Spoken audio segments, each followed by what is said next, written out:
Welcome to the Putnam County Library's Lunch and Learn. Today we have Terri Walker here to talk to us about pharma-free weight loss.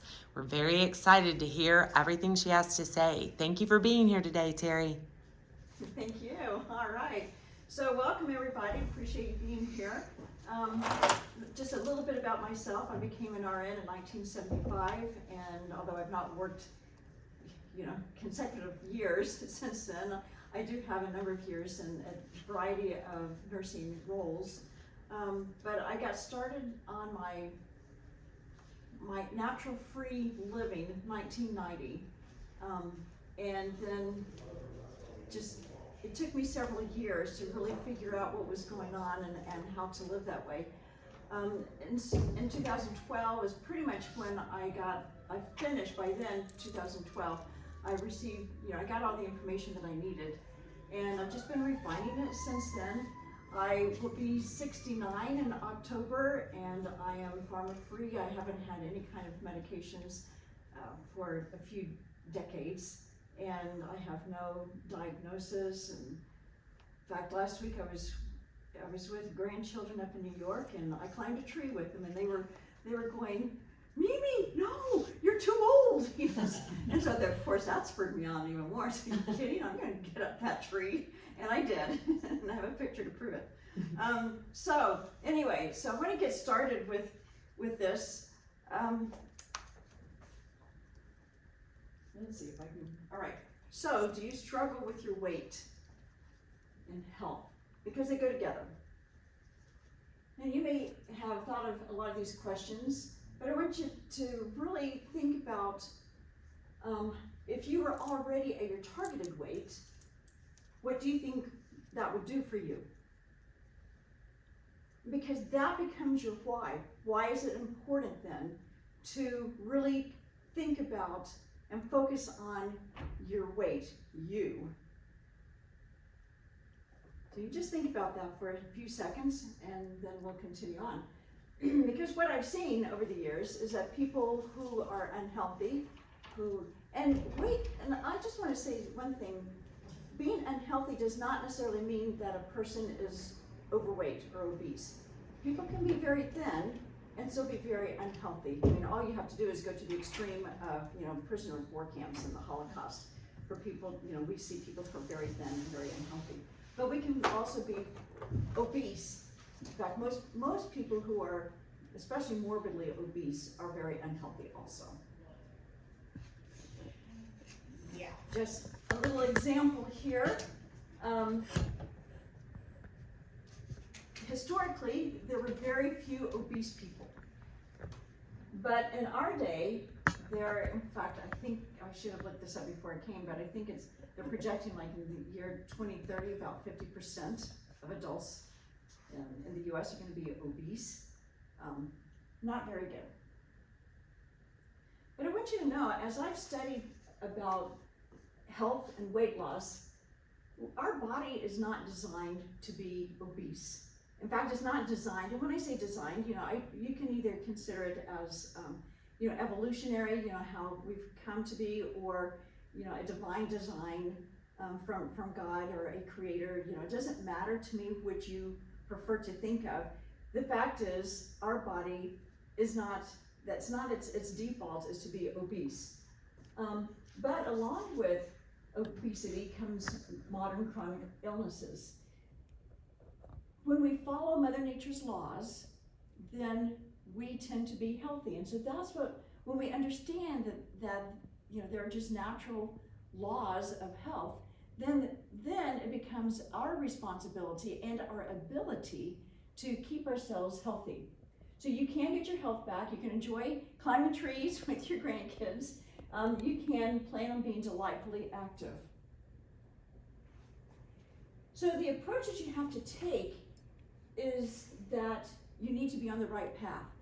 But modern medicine, on the whole, does not put us on the right path to being healthy by ourselves, to take our health into our own hands. When I thought about, what the lifestyle choices we have to make, and also, what food, because I'm sure you've all seen different programs where there's some exotic foods they want you to eat, and that to me is just not, that's not natural. If I have to go really way out of my way to find some kind of healthy food, then maybe there's something more local or more easily accessible to eat. And the food should taste good. Years ago when I was experimenting, and I still had some kids at home, they would take a sip and go, ugh. So okay, so that's out. We do have taste buds, and food should taste good to us. It should be enjoyable to eat. So some things we need to keep in mind: deprivation is not the key to weight loss. You don't have to starve yourself. You shouldn't starve yourself. Indulgence, eating way too much, is not also the blame for weight gain. And strenuous exercise is not required to lose weight. Counting calories is not required. I never count calories. And then you shouldn't obsess either over what you eat. Now I'm going to give you an example of, and just one example of what we've been told, especially the last 30, 50 years, of what we should be eating is actually not true. So Dr. William Davis, he's a cardiologist, and he wrote the book, Wheat Belly. It was the second book that I purchased when I was on my journey after 1990 that really influenced me a lot. So what he was studying, figuring out, it was actually insulin spikes. And he was doing this for himself because he was overweight. So he was doing a lot of studying on, foods, and he found that wheat actually spikes your insulin level high, and it takes several hours for it to go down. So he started doing his own experiments on himself, and then he asked his patients to follow his protocol, which was to take wheat completely out of the diet. Read labels. If there's any wheat in there, don't eat it. Obviously that means bread, macaroni, pasta, all those things. But you have to read the label also and look for the hidden wheat. And that was the only thing really that he told them. He did suggest a few supplements because it was going to be different for them. But primarily it was just getting rid of wheat and I think some of the other gluten grains to go with it. In 3 months, he had patients coming back with these results: lower fasting blood sugars, lower hemoglobin, the A1C. 3 months, about 30 pounds lighter. In 6 months, about 70 pounds lighter. That's all they were doing. Now he did want them to, walk or something, but this is it. So diabetics became non-diabetics, pre-diabetics became non-pre-diabetics. Relief from arthritis, joint pains, chronic rashes disappeared, asthma improved, didn't need inhalers anymore. Chronic sinus infections were gone, leg swelling were gone, migraine headaches were gone, acid reflux, irritable bowel symptoms were relieved and gone. And then what he also noticed is that as a cardiologist, that's his job, is to help people with when they have heart attacks. But what he found is that his patients no longer had heart attacks. The only ones that he were those that he was referred to, or he saw in the ER, that had been admitted to the hospital with chest pains. Those were the only ones that had cardiac arrest. Think about that. Now, whether you decide you want to be vegan all the way up to carnivore, there's certain foods that nobody should, and I really shouldn't even call them foods. There's some things you shouldn't put in your mouth to ingest because they're not foods, they're not good for you. So this shows quite a bit of things. I'm going to point out table salt. I agree with that, except that I do believe that we do need salt, but we need the full spectrum salts. So your full sea salt, the Himalayan, the Redmond real salt. I'm sure there's some others, but those are the two primary ones. And if we did the rest of this, stay away from all seed oils, and I'm going to go into that just a little bit more, then you're going to be healthier, and your body is going to naturally get healthier, which means it's going to naturally lose weight. So this is a couple of graphs here. So the top one is just, and it goes through 2006, so So yes, it's old, however, it still shows what happened. So the low-fat guidelines really started in the 1970s. Before that, I mean, it was suggested, and also what was available, you had Crisco coming out, you know, the white replacement for lard. So that came out in the late 1800s, believe it or not, and then milling of flour to remove the brands, and so you know, white flour. We got white flour also in the late 1800s. So we were already starting in the early 1900s with some unhealthy foods, but not as bad as what things became. Okay, margarine, that was another one that started in the early 1900s. But the low-fat guidelines actually came out in kind of the 50s, but it was by the 70s, it was really in full force. No fats, go low fat, you know, your 1%, 2% milk, flavored water, I guess you could call it. And, you know, certainly the margarine, stay away from all animal fats, stay away from meats, anything like that. Well, you can see that there is an increase in obesity from that time. Now, I think there's several reasons. We also have genetically modified products that have been introduced since then. We also have a lot more pesticides that have been used since then, and there is research that actually shows a correlation between pesticide use, especially the Roundup, the glyphosate, and all these industrially raised food produce. So we have a few other things, but definitely.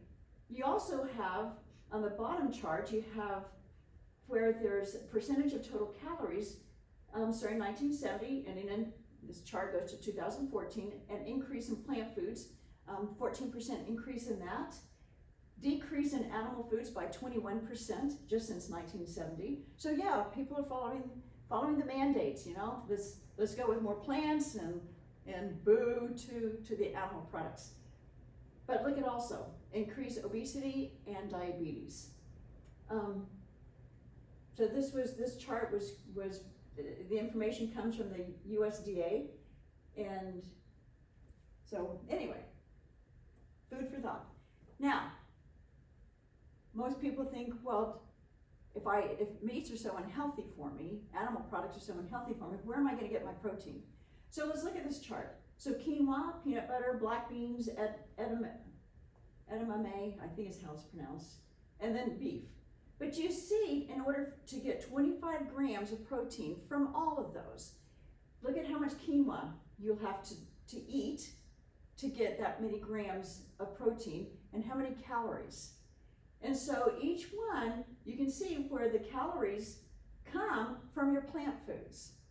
The beef, only 3 ounces of beef will give you the same amount of protein, and look at the amount of calories. Another thing to keep in mind is that the importance of minerals. Our body has to have minerals.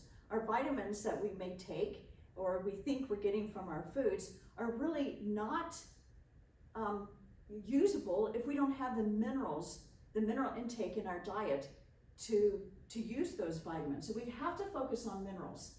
All right, and Dr. Pauling, who had 2 Nobel Prize, he was a winner, and he said every sickness, every disease, every ailment can be traced to mineral deficiency. And I've heard other doctors say the same thing. Now, so let's go across. Blueberries, kale, ribeye steak, beef liver, fish roe, and egg yolk. So the very dark cell has the most, that you can get more copper of these minerals and those particular products where the little cell is darkened. So beef liver is going to give us the most for copper and iron, and then we're going to go down to, and it looks like magnesium. You can get magnesium in several things: phosphorus, potassium, selenium, zinc. You can see there in the chart. Now, in order to thrive, humans need to have 60 minerals in their diet daily. Then you see the 16 vitamins, 12 amino acids, which are come from proteins, and 3 essential fatty acids that only come from animal products. If you eat animal fats, meats, and the animal organs, so in other words, nose to tail, eating of animals, you will get all 91 of these. Plant food will never provide all of that. Now, the other thing to understand about eating plant foods versus animal foods is that when we eat the animal foods, it's almost 100% bioavailable to us. So it's not just important of what we put in our mouth, you know, the minerals and vitamins and all that we get from the food, but can the body use it? With synthetic things, so you take your synthetic vitamins, it's very difficult for the body to use. So you really need to think again about, you know, spending the money on those synthetic supplements and maybe apply that money to real food. Now, plant food, the body cannot utilize all the minerals and all the vitamins in plant foods. It just can't. It has to go through a process to break it down and try to use it, but then there are other problems with plants that make it also very difficult. However, with animal products, the body doesn't have a problem in utilizing, and that's why we say bioavailable is so important, and your animal products will give you the most. So this is just a very easy chart. You know, if you're starting on this journey, and this would be for, you know, an animal base. This is not carnivore, but it's animal base. If you want to go carnivore, I have no problem with people eating straight carnivore. Then obviously you would pick your protein and your fat that are just the animal base. However, if you want to go with a full animal, you still want to have some other foods. You know, you can get carbs from plants. You can. You don't have to have cake or cookies or bread to get carbs, nor do you have to have cereal to get carbs. You can get it fine from foods. So this, and there's some reasons why the vegetables, the produce are so limited here. It's because so many of the plants have toxins, and we don't want those toxins. So here's a list of the plant toxicity scale. So obviously the things that are highly toxic, you really want to stay away from them. Except, I mean, you know, I understand maybe occasionally, and I mean a rare occasional, you know, once a quarter in a year, something like that. But the low ones, you can go ahead and eat those. The medium, you know, just be careful. Don't, you know, maybe once a month or something, but, you know, and then also just remember, as you're going through a transition in your diet, pick from the medium and low. Rarely from the high, but you know, it's okay. It's okay. Don't beat yourself up. Don't become religious about this, fanatic, you know, this is not dogma. You know, enjoy your food, but just really try to focus for yourself, for your children, on the low and then on some of the medium. So what happens is that plants have toxins in them for their own protection, and they can't run away. Animals can run away, they can bite, kick, run away, swim away, fly away. You know, they can do things to protect themselves so that they're not eaten. Plants, the only way they can do that is to provide their own toxin to protect themselves. Well, those toxins we ingest, and we just have to be very, very careful. And so that's why these, on the toxicity scale, that's the toxicity we're talking about. Also, some of the produce actually bind with minerals. They don't let them go. So then it's also difficult for us to get the minerals from the plants because the plant is binding, is holding on to those because it wants those minerals also.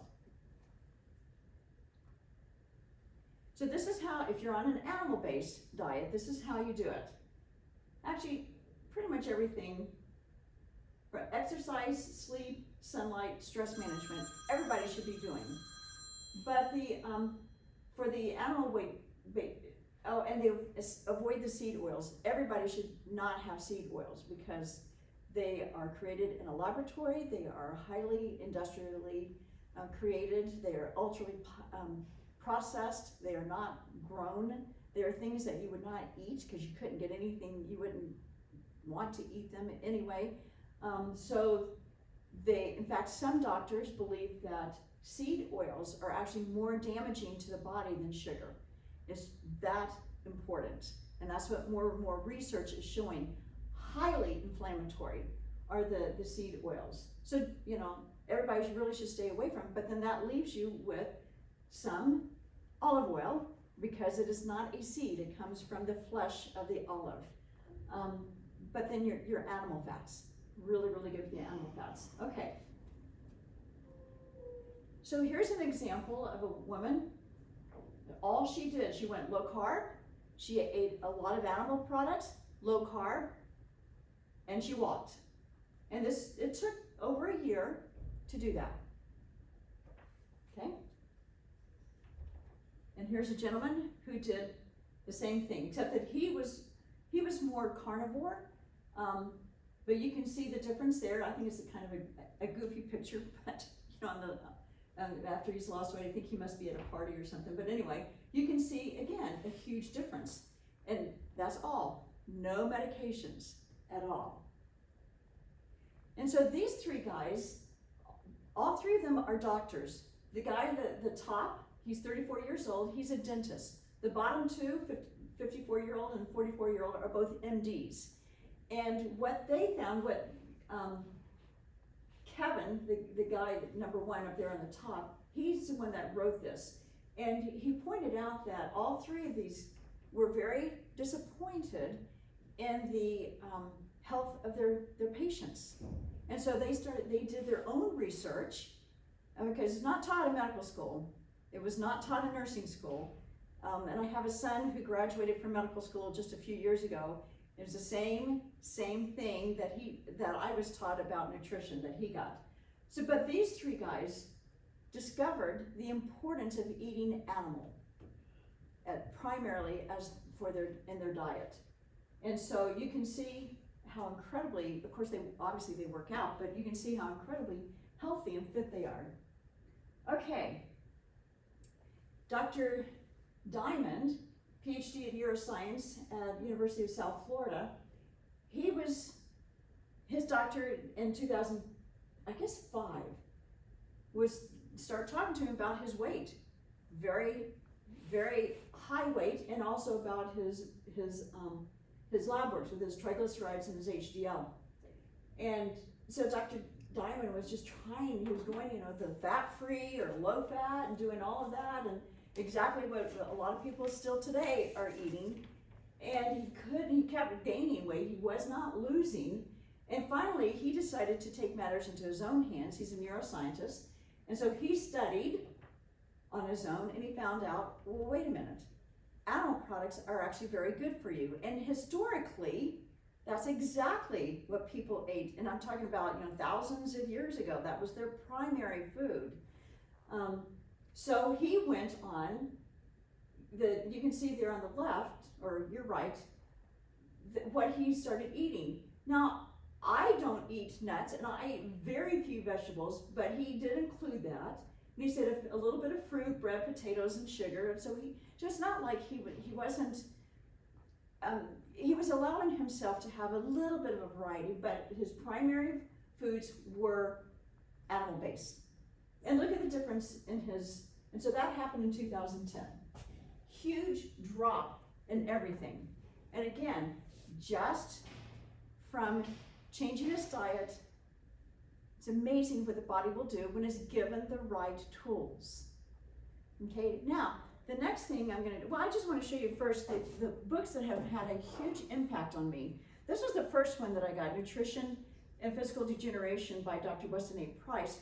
He wrote it in the 1930s. He was a dentist that went around the world because he'd been told about wonderful different groups of people around the world that were exceedingly healthy. And in his private dental practice, he'd already seen how unhealthy people could be. And so he wanted to find out, well, what makes and keeps those other people so healthy. So he went and studied them and then wrote this book. Absolutely, I think everybody who's interested in health should be reading this book. Fascinating. I already showed you wheat belly, and this is when I went off of wheat. And I'll tell you what happened to me when I went off of wheat. Well, I did two things at the same time. So off of wheat, and then in a few minutes, I'm going to introduce you to a special drink called Ningxia Red. I started drinking that, and I went off the wheat at the same time.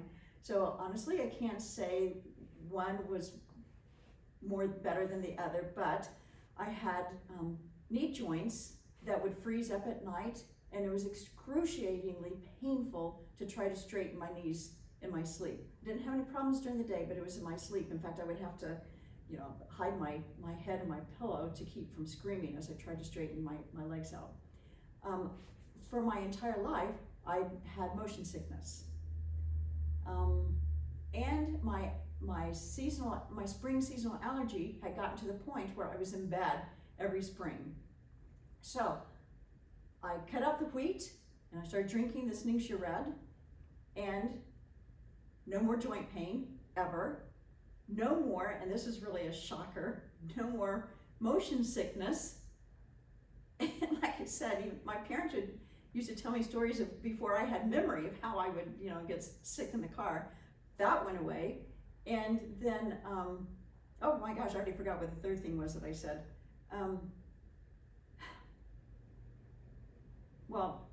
The seasonal allergy, that disappeared also. I don't ever get, in fact, so now for 20, I guess not quite 20 years, so about 20 years, I've not had any allergies anymore. It just went away. So another book that has been highly influential is The Big Fat Surprise, written by a woman who is a science journalist, a nutritional science journalist, and she is aptly named. And then another one, this one just came out recently, written by a psychiatrist, Brain Energy, and he talks about how as a psychiatrist, obviously he's very interested in moods and all, but he talks about the animal-based diet, how it has improved his patients, including himself and family members. So, all right, now the next thing I just want to share with you is, you can do everything that I just presented to you all on your own. You don't have to have a group of people. It makes it much more interesting if you're with a group of people. And so there's this 14-day reset. And so what I'm going to share with you. So we've been doing this, for a number of years. Pardon me. We have a little protocol, little guidelines, and people are losing weight. They're feeling better. They look better. Their lab works are better. And you can see from the chart there, the before and after, and this is just in 14 days, that chart. That's what has happened to people who responded and there were 368 participants who shared all of this information. And so their energy, pain, mood, image, all of that improved within 14 days by following the protocol, or this 14-day reset. And so what you get for these 2 weeks, what do we ask? This Ningxia Red, which I mentioned before, you drink it, your water, you eat clean, eliminate foods that are inflammatory, and you move your body around 30 minutes a day. Now, for some people who've never moved their body, 30 minutes the first day would be way too much. But this is what you want to get up to, is move your body for 30 minutes. And then we offer a new class, I guess you could say, cohort, whatever, every month. And so you just do it again. This Ningxia Red, that's a pouch that it comes in. It's a 2-ounce patch. Obviously, those are little toddler hands there.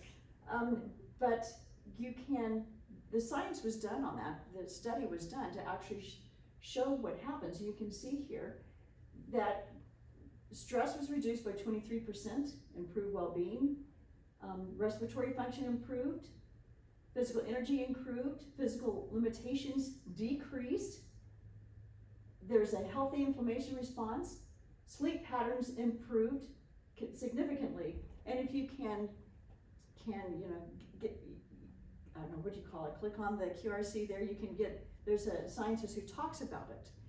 And it's very interesting. Did you get it? Okay. So what do you get in this reset? You get 8 meal plans to choose from, anywhere from carnivore, which I helped to write, to vegan. Now the important thing is that we're eliminating all of those bad foods, that I showed it more at the beginning. But you don't have to follow just one. You can, pick and choose whatever recipes you want from, because they're all good. There's booklets, there's, 15,000 or so people in the community, so you're definitely not by yourself. We have workout plans from certified trainers, we have educations, lessons and classes that are given, and then journaling. So you don't have to feel like, one, you're doing this by yourself, and also you can participate in these and have some motivation, encouragement in what you're doing. And you can also, the QR code there, you can get a sneak peek of what the reset is. You may have friends who would also like to join in with you as you do the reset. And consider people who who may be complaining of certain things, health issues, to join you, because they can also improve on in the reset. And here's a QR code to purchase the product, and you can get a discount. Anyway, just wanted to let you have that, and I help you with that. And then on this day, which is the 15th, sometime this week, Thursday, this chiropractor he's got, like I said, over 30 years of being a natural wellness coach in his chiropractic practice, and he's going to talk specifically about the Ningxia Red and what it does to blood sugar regulation and overall blood health. So there's the link and the code if necessary.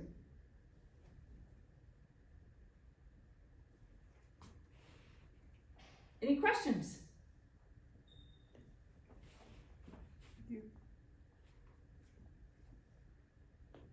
And you are welcome to, I've got my email address up there, my website. You can see I forgot to mention, I am a licensed massage therapist, so, but anyway, you're welcome to contact me with any questions. You don't have, this is not the only place to ask your questions.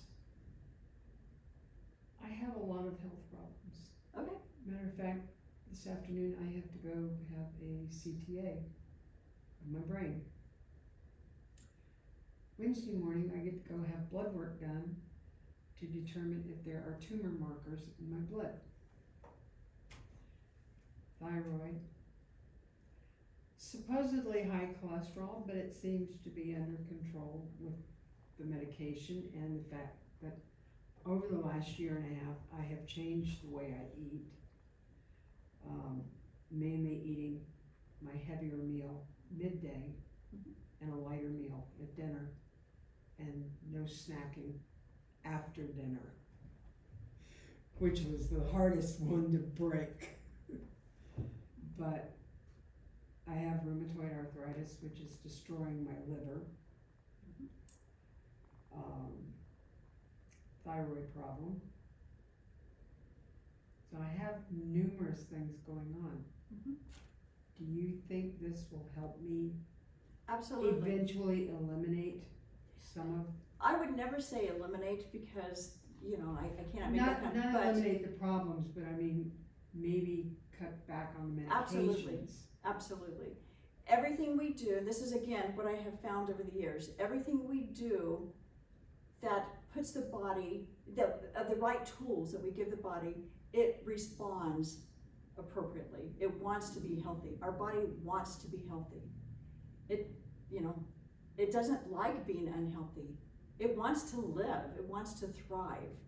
And so as much as we can do to give it the right tools, it will respond. Okay. Because I'm, even right now, with the weight loss that I've managed. 2 months ago, my BMI was 32.2. It's now 31.1, which is still too high. Well, but it went in the right direction. Yes. Yeah. My problem that I'm finding now, though, is I'm losing strength in my hands. Okay. I went from,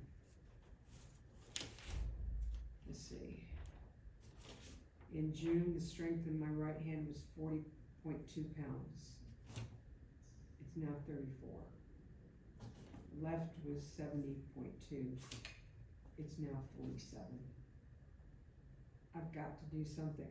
I'm 75 years old, I live alone, and they can attest to the fact I live in a camper on the back of my pickup truck.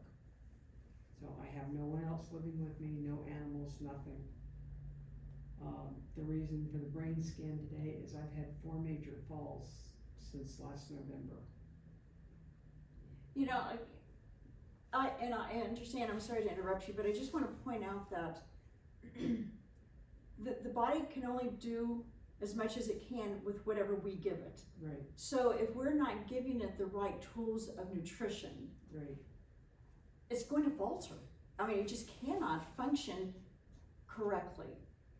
And medications, those are all synthetic. They are all made in the laboratory. You know the long list of side effects, and some of them even include death as a side effect.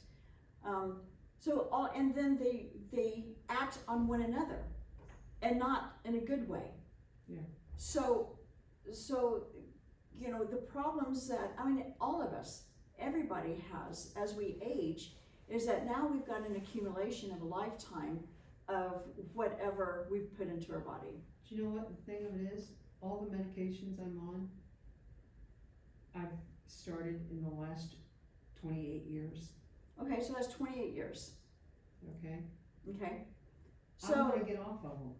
well, you have to start in the right direction. You know the old adage, let's see, the first step to a long journey is the first step. You know, you got to plan first. You have to have the right understanding and knowledge before you can even take that first step.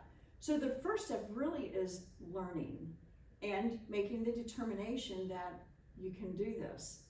Absolutely, you can do this. So anyway, I highly encourage you to just get started. You know, one of the things is this easy as far as, you don't have to do a lot, but it's just get rid of wheat, for example. No more gluten stuff. I pretty much have, over the last year and a half, I still eat some occasionally, but not a once a week thing. It's like maybe once every 3.5 or 4 weeks, I'll have something with gluten in it, or wheat. Because I found that as I've gotten older, the wheat itself makes me bloat. Oh, absolutely, that's right. So, Well, wheat and I don't like that, so wheat is the cause of celiac disease. We know that. It is the cause of celiac disease, and it is the cause of gluten intolerance.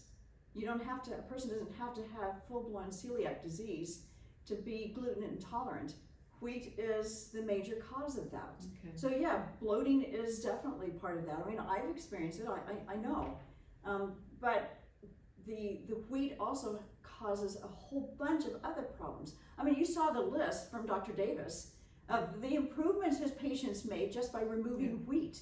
Now, he also points out that by removing the wheat, they're going to remove some of the other things that if they've been eating a box or eating a cake or something, they're removing some of the other things.